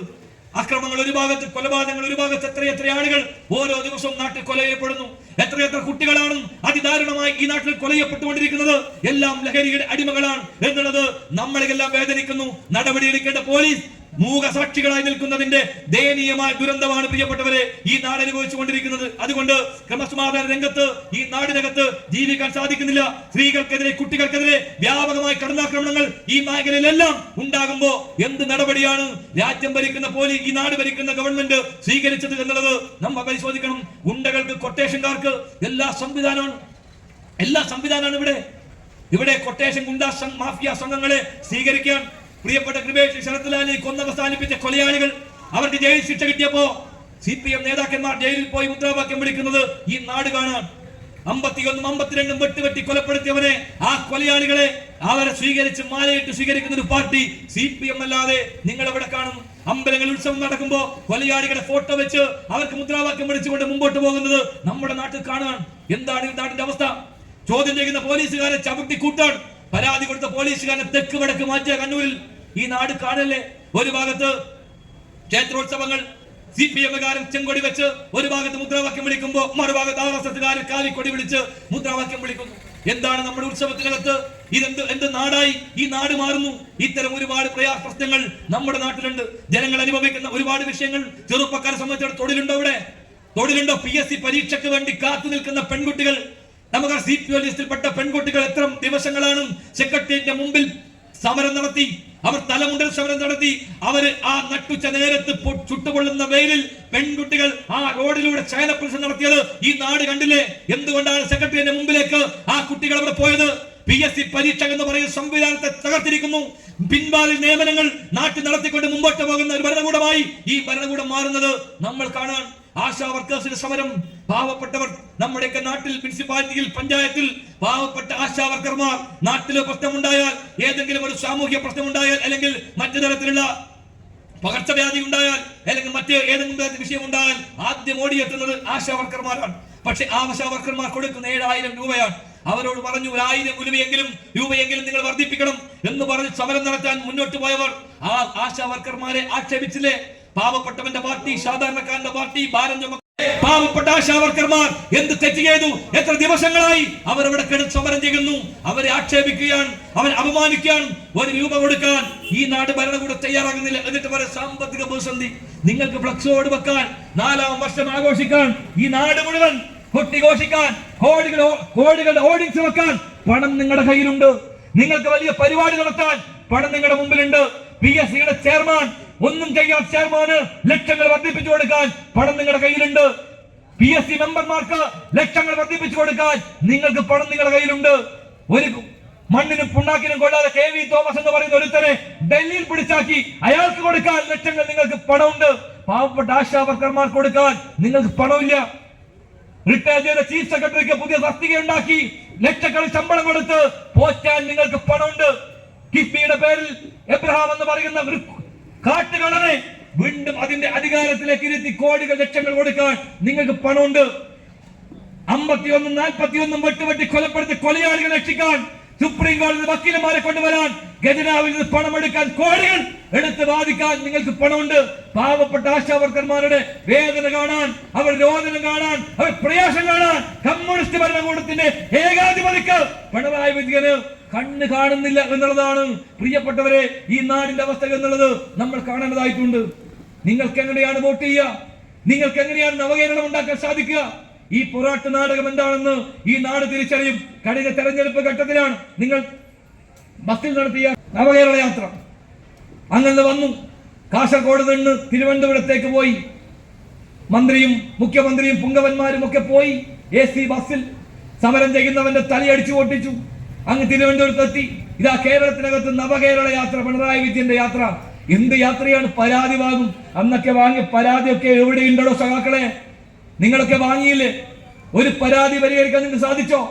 കണ്ണൂരിൽ corporation mayor, Kannur mayor TO മോഹനന്റെ ആണ് KSRTC ബസിന്റെ അനുവദിക്കാൻ കൊടുത്ത ഒരു പരാതി. ആ പരാതി അന്വേഷിച്ച് നടപടിയെടുക്കണമെന്ന് വന്നത് കണ്ണൂർ മേയർ കയ്യിലേക്കാണ്. അപ്പൊ തന്നെ നിങ്ങൾക്കറിയാം എന്താണ് നവകേരളം കൊണ്ട് നിങ്ങൾ ഉദ്ദേശിച്ചത്. അവിടെയാണ് ഉമ്മൻചാണ്ടി എന്ന് പറയുന്ന ഒരു മനുഷ്യൻ ജനസമ്പർക്ക പരിപാടി കൊണ്ട് രാവിലെ 8 മണി മുതൽ പുലർച്ചെ 2 മണി 3 മണി 4 മണി വരെ ഉണ്ണാതെ ഉറങ്ങാതെ 10,000-കണക്കിന് ആളുകളുടെ കണ്ണീരൊപ്പിക്കൊണ്ട് അവർ ഇടയിലൂടെ പാവപ്പെട്ട സാധാരണക്കാരന് ആനുകൂല്യങ്ങൾ കൊടുത്ത് അവരുടെ പ്രയാസത്തിനോടൊപ്പം നിന്ന് മുമ്പോട്ട് പോയ ഒരു മുഖ്യമന്ത്രി ഈ കേരളത്തിനകത്തുണ്ടായിരുന്നു. പിണറായി വിജയൻ AC ബസ്സിൽ തലയടിച്ച് പൊട്ടിക്കുമ്പോൾ അത് ജീവൻ രക്ഷാ മാർഗമാണെന്ന് പറയുന്ന ഒരു മരക്കോന്തൻ കേരളത്തിലെ മുഖ്യമന്ത്രി പിണറായി വിജയൻ അല്ലാതെ കേരളത്തിലെ ഏതെങ്കിലും ഒരു മനുഷ്യൻ പറയൂ എന്നുള്ളത് പ്രിയപ്പെട്ടവരെ നമ്മുടെ മുമ്പിലുണ്ട്. തീർച്ചയായും അത്തരത്തിൽ വീണ്ടും ഒരു യാത്രയുമായി നിങ്ങൾ മുമ്പോട്ട് പോയാൽ ആ യാത്ര കാണുന്നവരല്ല ഈ നാട്ടിലെ കുടുംബടക്കം കത്തുന്നവരാണ്, കാട്ടുകള്ളന്മാരാണ്. കിച്ചൺ മുതൽ സെക്രട്ടേറിയറ്റ് വരെ കൊള്ളയാണ്. കിച്ചൺ ക്യാബിനറ്റ് നടക്കുന്നുണ്ട്. ഞാൻ നേരത്തെ പറഞ്ഞ 1,72,00,000 രൂപയാ വീണ വിജയന്റെ അക്കൗണ്ടിലേക്ക് വന്നത്. SFIO പറഞ്ഞു എന്താണ് ഇത്? അസന്മാർഗമായി വന്ന പണമാണ്, ഇത് നേരായ വഴിക്ക് വന്ന പണമല്ല. വീണ വിജയൻ കൊടുത്ത സ്റ്റേറ്റ്മെന്റിൽ സേവനമില്ലാതെ ഒരു കമ്പ്യൂട്ടർ സ്ഥാപനം, എക്സാലോജിക് എന്ന് പറയുന്ന ഒരു കമ്പ്യൂട്ടർ സ്ഥാപനം നടത്തിയാൽ 1,72,00,000 രൂപ കിട്ടുമെങ്കിൽ പയ്യോളി അങ്ങാടി എത്രയോ കമ്പ്യൂട്ടർ ഷോപ്പ് ഉണ്ടല്ലോ, എത്രയോ IT സ്ഥാപനങ്ങൾ ഉണ്ടല്ലോ. നിങ്ങൾ കിട്ടുന്നുണ്ടോ എന്ന് ഞങ്ങൾ ചോദിക്കാൻ ആഗ്രഹിക്കും. പക്ഷേ പിണറായി വിജയന്റെ മകളായതുകൊണ്ട്, വീണ തൈക്കണ്ടി ആയതുകൊണ്ടാണ് ആ 1,72,00,000 രൂപ വന്നത്. ഞാൻ ചോദിക്കാൻ ആഗ്രഹിക്കുന്ന വിഷയം കേൾക്കുന്ന അവസാനിപ്പിക്കുകയാണ്. സാധാരണക്കാർ കമ്മ്യൂണിസ്റ്റുകാരോട് ഞാൻ ചോദിക്കട്ടെ, പിണറായി വിജയന് മുമ്പ് ഒരുപാട് ആളുകൾ പാർട്ടി സെക്രട്ടറി ആയിരുന്നിട്ടുണ്ടല്ലോ, ഇല്ലേ? ആ പാർട്ടി സെക്രട്ടറി ഒരു മനുഷ്യനുണ്ടായിരുന്നു, ചടയൻ ഗോവിന്ദൻ. ആ ചടയൻ ഗോവിന്ദൻ പാർട്ടി സെക്രട്ടറിയായി നിൽക്കുന്ന സമയത്താണ് കണ്ണൂരിലെ നാറാത്ത്, അദ്ദേഹത്തിന്റെ വീട് നാറാത്ത് കമ്പലിൽ പാർട്ടി ഓഫീസിന്റെ ഉദ്ഘാടനത്തിന് വേണ്ടി ചടയൻ ഗോവിന്ദൻ പോകുന്നത്. Party secretary Chadayan Govindan party ഓഫീസിന്റെ ഉദ്ഘാടനം കഴിഞ്ഞ് തിരിച്ചു വരുമ്പോ പ്രസംഗം കേൾക്കാൻ പോയ മകൻ അച്ഛന്റെ കാറിൽ കയറാൻ വന്നു. ചടയൻ പറഞ്ഞു, മകനോട് പറഞ്ഞു, ഈ കാറ് പാർട്ടിയുടെ കാറാണ്, ഈ കാറിൽ പാർട്ടി സെക്രട്ടറി മാത്രമേ കയറൂ, നീ വീട്ടിലേക്ക് നടന്നു വന്നോ? വീട്ടിലെത്തിയ ഭാര്യ ചോദിച്ചു, മകൻ എവിടെ? അവൻ നടന്നു വരുന്നുണ്ട് എന്ന് പറഞ്ഞ ചടയൻ നിങ്ങൾ പറയാറുണ്ടായിരുന്നു അല്ലെ? EMS എന്ന് പറയുന്ന കേരളത്തിലെ മുഖ്യമന്ത്രി നിങ്ങൾ പറയുന്ന ആളാണല്ലോ. ആ മുഖ്യമന്ത്രിയുടെ മകൾക്ക് ഒരു സാരി വാങ്ങാൻ പണമില്ലാത്തതിന്റെ പേരിൽ കത്ത് കൊടുത്തുകൊണ്ട് അല്ലെ, കടം കൊടുക്കണമെന്ന് പറഞ്ഞ് കത്ത് കൊടുത്തതിനെ കുറിച്ച് നിങ്ങൾ പറയാറുണ്ട്. ഞാൻ എന്റെ ശമ്പളം കിട്ടിയാൽ തിരിച്ചു തരാമെന്ന് പറഞ്ഞ EMS കുറിച്ച് നിങ്ങൾ പറയാറുണ്ട്. പക്ഷേ പിണറായി വിജയൻ ആ പാർട്ടി സെക്രട്ടറി സ്ഥാനത്ത് നിന്ന് മുഖ്യമന്ത്രി കസേരയിലേക്ക് ഇരിക്കുമ്പോ മകൾ ഒരു സേവനം ചെയ്യാതെ 1,72,00,000 രൂപ കിത്ത കിട്ടുന്നുണ്ട് എങ്കിൽ ചടയൻ ഗോവിന്ദൻ നിന്ന് EMS നിന്ന് ഈ പിണറായി വിജയൻ എങ്ങോട്ട് നിൽക്കുന്നു എന്നുള്ളത് ഈ നാട്ടിലെ സാധാരണക്കാരെ കമ്മ്യൂണിസ്റ്റുകാരെ നിങ്ങൾ ആലോചിക്കേണ്ടതായിട്ടുണ്ട്. ഒരു കമ്മ്യൂണിസ്റ്റ് മുഖ്യമന്ത്രിക്ക് ചേരേണ്ടതാണോ? ഈ നാട്ടിലെ പാവപ്പെട്ട ചെറുപ്പക്കാരെ സമരം ചെയ്യാൻ തെരുവിൽ കൊണ്ടുപോയി സമരം നടത്തിയവരാണ് നിങ്ങൾ അല്ലേ? എന്തെല്ലാം സമരങ്ങൾ! കേരളത്തിന്റെ വികസനം ഇതുപോലെ തകർത്ത ഒരു പാർട്ടിയും ഭരണകൂടവും പാർട്ടിയും ഈ രാജ്യത്ത് കമ്മ്യൂണിസ്റ്റ് പാർട്ടിക്കല്ലാതെ വേറെ എവിടെയുണ്ട്? കേരളത്തിൽ കമ്പ്യൂട്ടർ വന്നപ്പോൾ തകർത്തവർ നിങ്ങൾ, കേരളത്തിൽ മെഡിക്കൽ കോളേജ് വന്നപ്പോൾ തകർത്ത നിങ്ങൾ, കേരളത്തിലെ വിമാനത്താവളങ്ങൾക്കെതിരെ സമരം നടത്തിയവർ നിങ്ങൾ, കേരളത്തിനകത്ത് എല്ലാ വികസനങ്ങൾക്കും അതിന്റെ വിലങ്ങുതടിയായി നിന്ന് മുദ്രാവാക്യം വിളിച്ച പാർട്ടിയുടെ പേര് CPM എന്നല്ലേ? കൂത്തുപറമ്പിൽ 5 ആളുകളെ നിങ്ങൾ കൊന്നില്ലേ? കൂത്തുപറമ്പിലെ സഖാവ് റോഷനും ശിവലാലും രാജീവനും മതവും ഉൾപ്പെടെ 5 ചെറുപ്പക്കാർ എന്തിനാണോ വെടിയേറ്റ് മരിച്ചത്? പരിയാരം മെഡിക്കൽ കോളേജിനായി നിങ്ങൾ നടത്തിയ സമരം. ആ സമരത്തിൽ ഒരാൾക്ക് സഖാ പുഷ്പന്റെ കഴുത്തിന് പിറകിൽ വെടിയേറ്റുകൊണ്ട് ആ മനുഷ്യൻ അടുത്താണ് മരിച്ചുപോയത്. ജീവിക്കുന്ന രക്തസാക്ഷി പുഷ്പൻ അല്ലേ? ആ പരിയാരം മെഡിക്കൽ കോളേജിനായി സമരം നടത്തിയവർ നിങ്ങൾ അധികാരത്തിൽ വന്നപ്പോ ചുംബൻ ജയരാജൻ ചെയർമാനായി ഉൾപ്പില്ലാതിരുന്നു. ഇപ്പൊ ആ കോളേജിന്റെ അവസ്ഥ എന്താണെന്ന് നാട്ടിലെ ജനങ്ങൾക്കറിയാം. ഞാൻ പറഞ്ഞു വന്നത്, ആ പുഷ്പൻ ഇവിടെ മരിച്ചുപോയി. ഇപ്പോഴാണ് നിങ്ങൾ പറയുന്നത് സ്വാശ്രയ കോളേജുകൾ, വിദേശ യൂണിവേഴ്സിറ്റികൾ കേരളത്തിൽ വരണം. ഞങ്ങളെന്ന് പറഞ്ഞതാ. പക്ഷെ അതിനെതിരെ സമരം നടത്തി. സ്വാശ്രയ കോളേജിനായി നിങ്ങൾ സമരം നടത്തി. ഇവിടെ വലിയ വിപ്ലവം തീർത്തു അല്ലേ? കേരളത്തിലെമ്പാട് സമരങ്ങളുടെ തീപ്പന്തമായി SFI DYFI സമരം നടത്തി മുമ്പോട്ട് പോകുമ്പോ പിണറായി വിജയൻ സ്വന്തം മകളെ പഠിപ്പിച്ചത് എവിടെയാ? അമൃതാനന്ദമയുടെ പേരിൽ കോയമ്പത്തൂർ ഉള്ള സ്വാശ്രയ എഞ്ചിനീയറിംഗ് കോളേജിലാണ്. ആരെ പഠിപ്പിച്ചത്? വീണ തൈക്കണ്ടിയെ പഠിപ്പിച്ചത്. മകനെ പഠിപ്പിച്ചത് ബർമിംഗ്ഹാം യൂണിവേഴ്സിറ്റിയിൽ. സാധാരണക്കാരെ പാവപ്പെട്ട കുട്ടികൾക്ക് പഠിക്കാനുള്ള അവസരം ഉണ്ടാക്കാൻ ഒരു തീരുമാനമെടുത്തപ്പോ സമരം ചെയ്തവർ ആ സമരത്തോട് പോലും സ്വന്തം മകളെ സ്വാശ്രയ കോളേജ് ചേർത്തവരാണ് കേരളത്തിലെ മുഖ്യമന്ത്രി എന്ന് പറയുമ്പോ.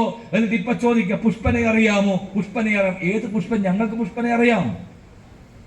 ഇപ്പൊ നിങ്ങൾക്ക് ഉണ്ടാക്കാൻ പോകുന്ന കോളേജിന്റെ പേര് പുഷ്പന്റെ പേരിടണം. ഞങ്ങൾക്ക് പുഷ്പനെ അറിയാമെങ്കില്ല. നിങ്ങൾക്കാണ് ഇതുപോലെയുള്ള പാവപ്പെട്ടവരെ രക്തസാക്ഷികളാക്കി അധികാരത്തിന്റെ ദന്തഗോപുരത്തിലേക്ക് കടന്നു വന്ന് അവരെ മറക്കുന്ന പാർട്ടിയായി ഈ CPM എന്ന് പറയുന്ന പാർട്ടി മാറുമ്പോ ഈ നാട്ടിലെ തൊഴിലാളികളെ സംബന്ധിച്ചിടത്തോളം അവരും ഏറെ പ്രയാസത്തിലാണ്. ഞാൻ നേരത്തെ പറഞ്ഞ ആശാ വർക്കർമാരും അതോടൊപ്പം തന്നെ മണ്ണിൽ പണിയെടുക്കുന്നവരും സാധാരണക്കാർ തൊഴിലാളികൾ ജീവിക്കാൻ പോലും കഷ്ടപ്പെട്ടുകൊണ്ട് മുമ്പോട്ട് നിൽക്കുമ്പോ ഒരു ഏകാധിപത്യ ഭരണകൂടത്തിന്റെ ഭാഗമായി തൊഴിലാളി ദ്രോഹ സർക്കാരായി ഒരു ഇടതുപക്ഷ സർക്കാർ ഈ നാട് മാറുമ്പോ ഈ സർക്കാരുകൾക്കെതിരെയുള്ള പോരാട്ടത്തിന്റെ വേദിയായി ഇത്തരം സമ്മേളനങ്ങൾ മാറട്ടെ എന്ന് മാത്രം പറഞ്ഞു വെച്ചുകൊണ്ട് ഈ സമ്മേളനത്തിൽ എല്ലാവിധ അഭിവാദ്യങ്ങളും നേർന്ന് എന്റെ വാക്കുകൾ അവസാനിപ്പിക്കുന്നു. നിങ്ങൾക്ക് അഭിവാദ്യങ്ങൾ. ജയ് ഹിന്ദ്.